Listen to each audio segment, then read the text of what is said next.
Yeah, you're welcome to Thank God It's Friday. Thank God It's Friday live at Kelbley Studios. And with me here, I have the amazing of the amassing. Sir, can we meet you, sir? My name is Graceman Dotun Olatunji. I'm popularly known as Mr. K. Amazing. You see? Mr. K. What does that K stand for? The K stands for my former surname, which is Kasim. Wow, amazing. Come to think of it, where are you? Are you part Nigerian, part African, part Libyan, part? Which one are you? Where are you from? I'm not from Libya, and Libya must not happen to you in any time of your life. No offense to our Libya fans. But I belong to the Commonwealth of Zion. I'm a Nigerian by birth, and I've been in South Africa for a while. I'm a resident of South Africa by the grace of God. Amazing. Nice you. to meet you. It's been bubbling here at the studios, and yeah, it's been a whole lot of positive energy here. But just a quick one. I just want to hit the nail on the head. Okay. What's your take? I know, or let me say, what do you do before I move on to that? All right. I do a lot of things for a living. I do about 3 to 4 things for a living. Wow. By the grace of God, I'm a minister. I'm an ordained evangelist. Okay. And I'm an intercessor. And I'm a qualified and professional mathematics teacher. Wow. I'm a singer as well. I'm a gospel music minister as well. And also, I do MC for a living. It's a profession. I'm trained for it. Wow. I'm very trained for it. I'm well trained for it. So now I went to school for it. I was well trained. I got my certificate. Wow. So like weddings, professional event, compared a lot of. I mean, I do a lot. Wow. It's good to know. Good to know. So let me hit the nail on the head. Sure. As a minister and as someone who's also involved in teaching and all that, so that means you've got hands-on experience with the, will I call it the underdogs, like the people who are close to generation. Gen Z, yeah. So Gen Alpha. Yeah, Gen Alpha. So my question is this: what's your take on the beauty pageant saga that happened just a few weeks ago? Well, my take on that is very simple. That most parents nowadays they do not train their children right from being, even before you become teenager, to be well confident about themselves. You must be comfortable in your own skin. I mean, being a beauty pageant is not all about the beauty. It's about what you carry in your brain.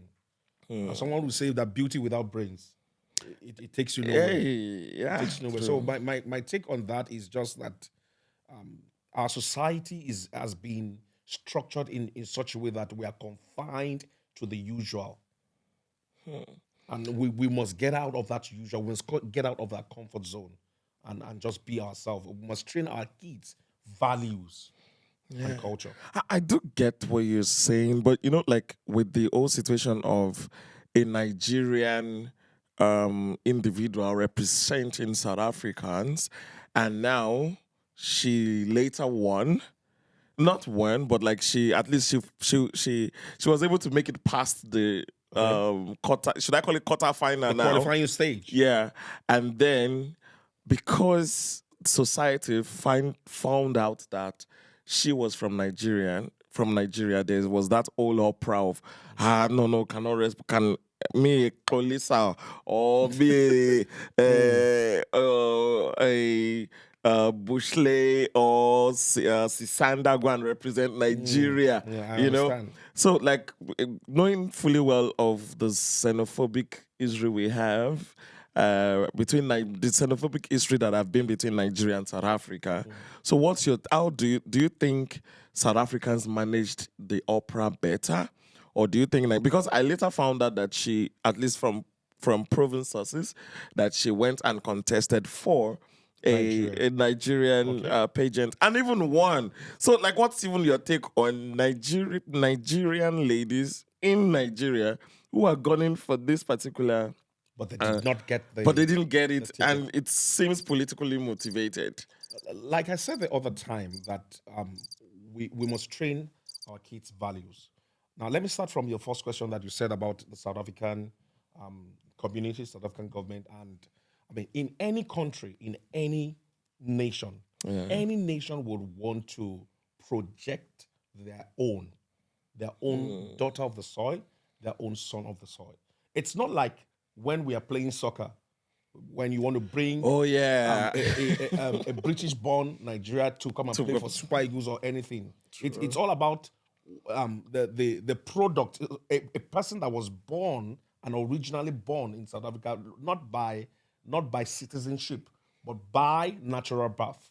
And I think I understand that the South African Department of Culture, of Tourism and Culture, in such a way that it's a way of them projecting what they believe is the value of Mzansi.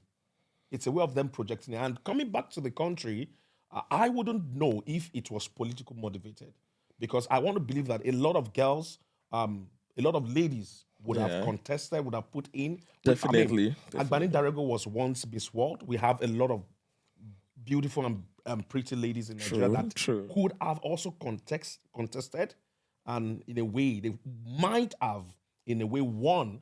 The lady Chidima, I guess Chidima, her name is Chidima. So they would have won. But if it was politically motivated, which I don't really want to believe, but if it was, then I don't think it's good enough for what we stand for as a country in Nigeria. Okay, you when you were talking, you made mention of citizenship now. Yes. And I remember when you were introducing yourself to us, you made mention that you are also a resident here in South Africa. So here lies my question.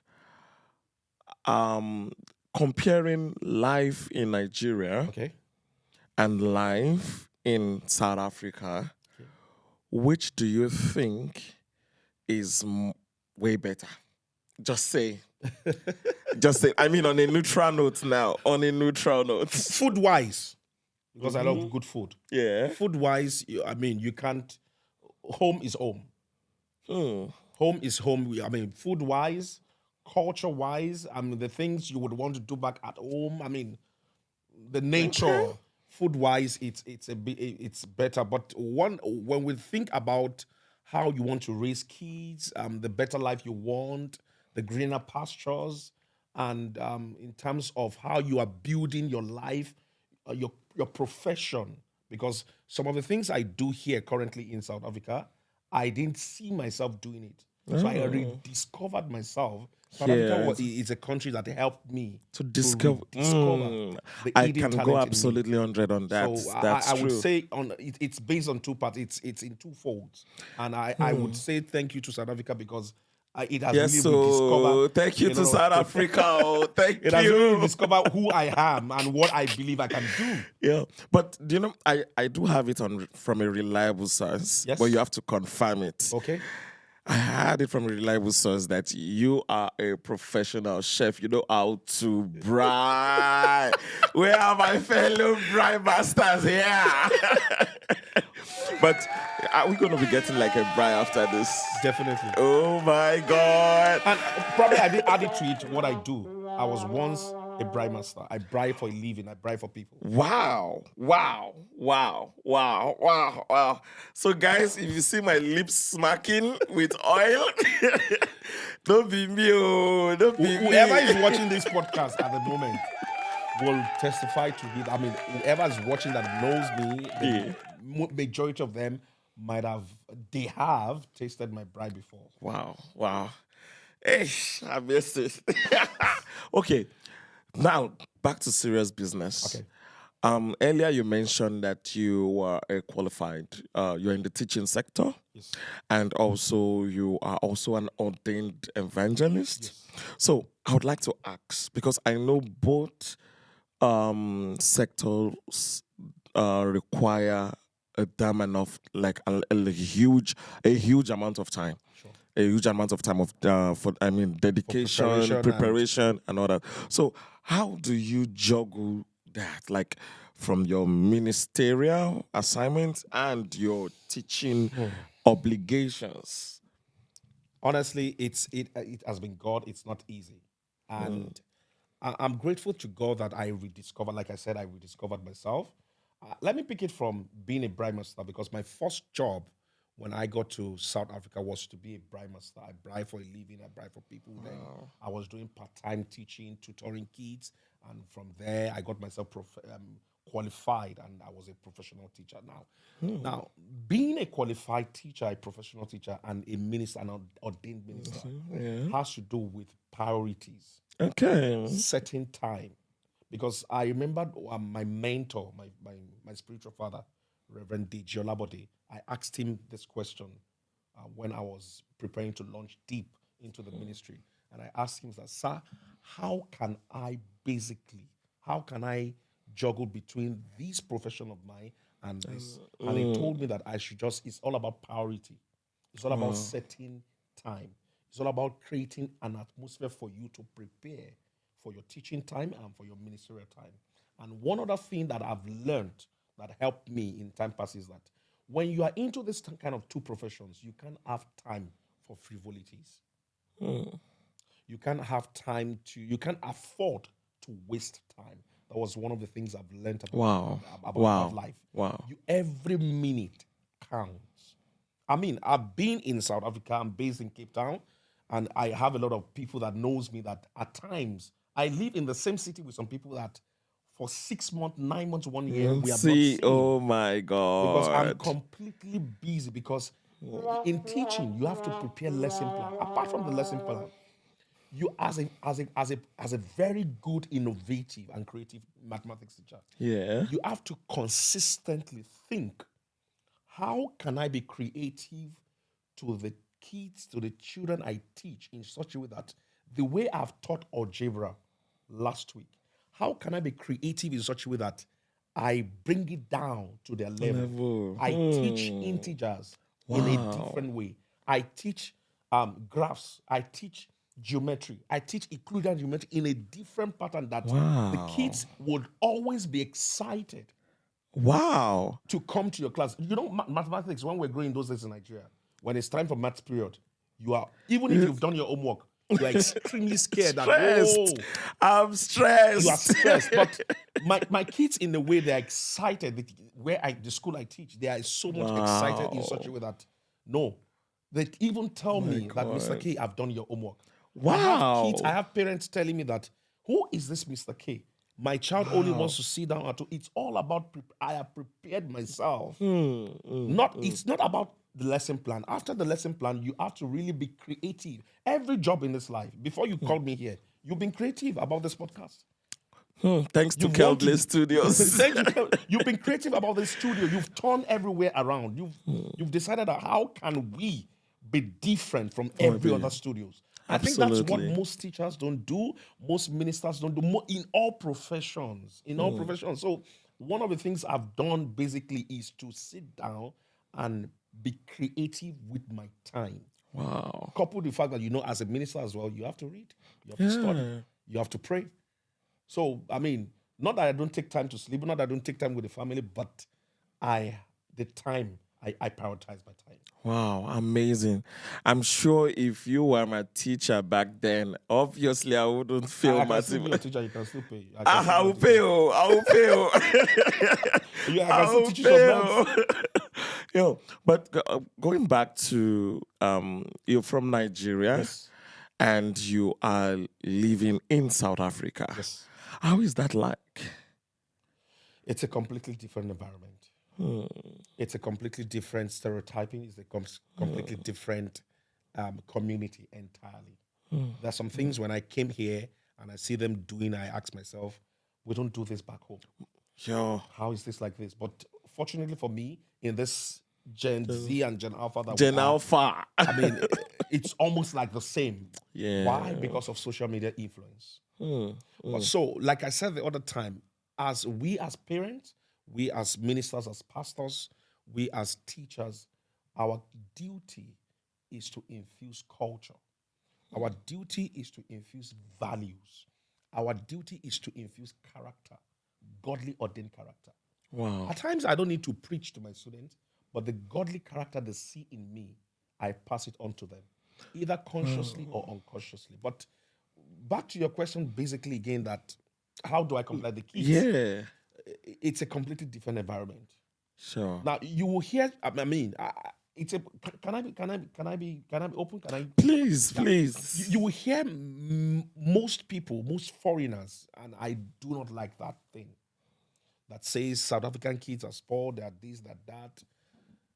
What they do about drug abuse, substance abuse, I would be sincere with you that back home in Nigeria, there's a It's lot of teenagers worse. into such things as It's well. worse. Yeah. Yeah. Yeah. So Yeah. it's a two-way thing because the generation that we are now, the world system, the value system is changing, and there are so many influence on social media and even physically. A lot of people, Wow. I can influence you. If I smoke weed, I can influence you. I mean, I can put a peer Subtly. pressure substitute to you and tell you that, you know what, there's nothing bad in weed. And I give you reasons why you Why should be it's smoking weed. So it's a two-way thing. But here, as a minister and as a teacher, we try as much as possible every day to make sure that the kids I engage with, I get in contact with, I engage them with values. Wow. I engage them with the things of God. I engage them with the word of God. And I make sure that they are being talked out of substance abuse. It's all over. It's not I about South Africa. know. The Yeah. stereotyping is there. That South African teenagers, South African youth, it's all over the world. I mean, you'll be shocked. In the United States, is more worse. Especially with the gun violence, It's you know? more worse. It's more Yeah. worse. But speaking of, to double it down, I would like to ask, as a Nigerian, still on the premise of being a Nigerian Yeah. in South Africa, how, and I know you're in the music scene Okay. also. So my question to you is, being a Nigerian musician now, a Nigerian artist now, be it secular Afro, is it Afro, the one they do at weddings? Okay. Yeah, because I know you are also in that line Okay. also. Yes. So Another how profession. which is another, like you are That's number 6. should what you are like, is it jack of all trades now? Because what you do with your time, it counts in life and destiny. Mm. How your Please, time, can you take that again? what you do with your time counts so much in life and destiny. Because if you play with the morning time of your life, the night time is going to answer. Wait. Every time we spend on the surface of this earth is a seed. You spend the morning time very well, you will get an harvest of it at the night time. Wow. Yo. I think I need to sleep on that. Yeah. And meditate on that because that is a life nugget right there. Yeah. So bringing it back to we are in South Africa, Okay. and I know you've been in South Africa for at least over 5 years now. So I want to ask, do you think the issue of xenophobia has either gotten better or it has gotten worse? Speaking from someone who comes into the country, someone who has his family in the country, someone who is also contributing into the economy of the country. So what's that like? Do you think from when you came in up till now, Has it gotten better? has it gotten Or it's better gotten worse? or it has gotten worse? And please don't hold back. You really want me to talk? I want you. You see, I'm going to quickly I'm going to answer the question in a very simple way. If you migrate from country A to country B, as a good citizen of your birth of country, you are expected to be law and abiding wherever you go. True. Yes. Now, let's get it straight down. The truth is, many of our country brothers, Nigeria, they do this thing. They sell drugs. But They it's not do just some- us, It's though. not just It's not us. just But us. Don't let's speak. generalize. I'm not generalizing. I said many. Okay. But let's speak the truth in the sense that there are some other nationals Yeah. that does that thing. But you know, when South Africa would talk, or when anybody in South Africa would talk, they would say foreigners. Now, let me tell you something. I have never, in my 12 years or 13 years of living in South Africa, I have never been victimized Wow. of a xenophobic attitude. I have never. Wow. That's a first. And it's because the way I carry myself, the way I comport myself, the way I do my things, I have to be law and abiding. I tell my Nigerians that I meet that if we begin to be law and abiding, this issue will subside. It will step down. And if you look at from 5 years, 7 years ago, it was Yeah. very intense. But I think recently, because of bilateral Yeah. trade and because of this influence of the new government of Nigeria and the new government of South Africa that we have now, the government of national Ooh, unity, okay. you see that things are becoming stabilized, things are becoming normal. And I think I want to say kudos to South African government for having to start this national orientation to change the narratives about foreigners. And I want to say a big thing. I'm not a politician anyway, Yeah. but I want to say a big thank you to people like Julius Malema, to the DA, to the ANC for coming out for them to have a government of national unity in such a way that they brought out a national orientation. And this is even, which brings me to the point of the new Home Affairs Minister. It's doing exceptionally well. Wow. Is doing exceptionally Wow. exceptionally well. Wow. I mean, his ideologies, what he believes in, Wow. what he believes in is modus operandi. How he's running the department is so much excellent. I got from a reliable source that the backlogs has been The backlogs was cleared. Wow. And you see, when you're in a country and you're not legally documented, you're not well documented, it limits you into so many things you want to do. It limits you into so many things you can do. It's you like want to one do and you is can do. looking over their shoulder, It's going to limit you in so many ways. My I can assure you. goodness. Wow. Wow. You can only do petty things. Petty things, I mean, but if you want to go international and professional, it's going to limit you. Wow. Because I wanted to actually get to that, like, okay, considering both, I mean, present and past government, I wanted to ask that which was better, but it's clear. I mean, It's for super every clear. country, things can only get better. I mean, every country will look at how they've run the country, the government for the past 4 years. And you can't keep doing the same thing for past 4 years and you want to get a better result. So hence, I believe the government of this country came up with something awesome. And I mean, well, Okay. the game changed anyway. Yeah, it game did changed. change. It Yeah. did change. And coming back to the ministerial side of your life, I wanted to ask of your opinion about this prominent minister of God in Nigeria. I hope South my Africans are listening to me. You're putting me really on a hot seat. This hot seat is like, who wants to be a millionaire now? No, we don't want it Should I too call a hot. friend of yours? You 50-50. We don't want it too hot. So, All right. So, what's your take on our famous Odumeje, the lion, the war, the fight? Now, as an ordained minister, and I know you won't sugarcoat it. So please, and I know my South African brothers, my South African sisters, my my word. Nigerian. All right. Tell me.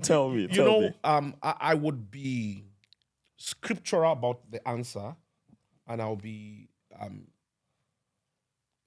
be in a way straightforward with it. Please, we want this straightforward, but give us the But as much scripture. as I will be straightforward with it, I am not going to be judgmental.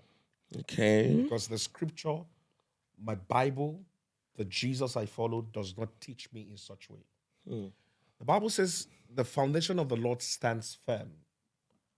Having this zeal, God knows those who are his. Let everyone that is called by the name of the Lord depart from iniquity. Now, if you are a child of God, there are some things that Jesus would not do. Okay. There are some certain things that should not be found in the church, in the house of God. You remember a scripture whereby Jesus was saying, my house has become the house of thieves, the house of den of thieves. Yeah. There are some certain things that unfortunately today it's happening in the house of God that should not even happen. So for the person you mentioned, Yeah. I am not a The fire, the war, the lion, I am a man of war. the video shaker. He has not I'm a used this liquid video metal. shaker. No, You but know- wait, mind you, do you hope you don't have a video shaker with you? But you see, everyone that is called, God gave them a template of their calling. Word. And I keep asking this question that you will be surprised when we get to heaven. A lot of people that we see as a true minister and pastor, man of God, might not even make it. So the template God gave him, if truly is called by God, we are called by different things. Some people are called by fame, some people are called by social media clouting. So the template God gave him is different from the template everybody's running. If you look at Elijah and Elisha, their template is both different. And that's why Elijah told Elisha that if you want to follow me, go and do the needful. And eventually he did the needful. He was detailed in learning. He was detailed in the calling. Hence, he got the double portion. So for him, I can't be judgmental in such a way that he's a man of God, is not a man of God. Because he even did a song with wonderful With Flavor. I saw a song he did with Flavor. But Yeah. I mean, you see, can I say something? Let me just No, go. be honest. Let me just be real. honest. Let me just be honest. We serve it hot, You hot, see, yeah. we see what he does, and we, in a way, we say that he's not a man of God. We try to crucify him. We try to be judgmental.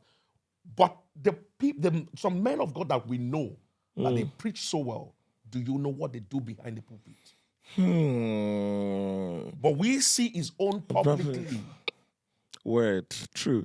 Some people I say he's a second comedian. that. Some people say he's a joker. I But second. we see what I mean. Me, I don't think I can last in that church for 2 minutes because I would straight on be laughing from the beginning to the And you see, as much as it is, he has his own congregation. I don't want to use the word audience. I don't want to use the word audience. He has his own congregation. His own comedy central. And oh my God. And you see that every Sunday, people are keep there. Yo.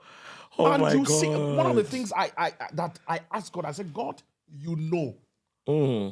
I just said, God, you know. And why I'm saying God, you know, is because people come from parts of the world, different parts of the world. And I don't know what kind of power he uses. Yeah, Abido The power of God, whatever. Abido. Whatever, but Gagatusa. they keep coming, they keep get their healing. I mean, so we all have the template of how we were called. For instance, people know me. Let me just give you just a short one. People know me as Dotun, Evangelist Dotun. Yeah. But I had an encounter with God. And God told me, as from today, you become a man of grace. Wow.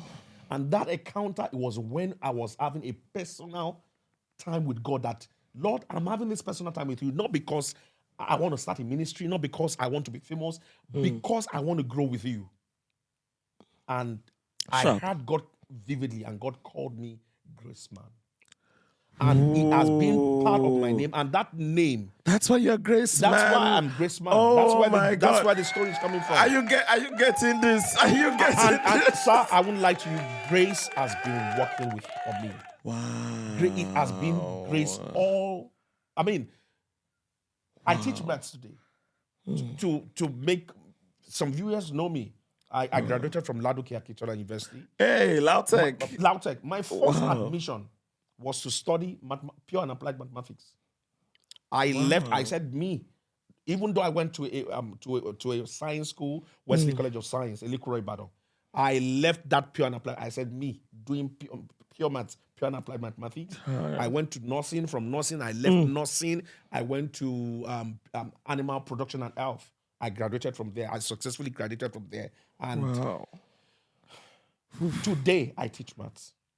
Damn. So that's why I said God have our template. All we need to do as humans, as believers, whatever you do, is that ask God, what do you have in store for me? What is your plan for me? Okay, just a quick one before we round up the show. I want to ask your opinion as to, since you're an ordained evangelist and you seem well versed, what's your take on the Nigerian passport? Why is it always taking so long to renew that shit? Well, things are changing. Especially, and I think it's everywhere. Well, it's changing. Are you sure, really? It is changing, I can assure you. I have a couple of friends who I remember Dora Quinley saying, good people, great nation. We are going back there. Trust me. Now, Chineke. I believe in what God will do with the country Nigeria. Now, you may say about the current administration, but I believe about what God is about to do. I mean, a songwriter said, when I was worried and I couldn't sleep, God was working behind the scene. We are so worried now. The economy is bad. The exchange rate, the value of naira is so diminished. But God, I want to believe. I'm telling you, God is working behind the scene, but not like. I believe you. Not like God is saying that I should go back to Nigeria. But I'm still Disclaimer. I'm still in like Jerusalem for now. I'm still. If God instruct me, I'm not saying I won't go, but for now, God knows the best. But things are changing. The passport of Nigeria will be strong once I again. believe you. Let's just use that to close the show. So we're really grateful for having. Thank you so much for having me. I'm really excited. Mr. to Grace be here. Man in Thank the you so building, and please do make sure to like, comment, and subscribe, and please do a shout out to our viewers.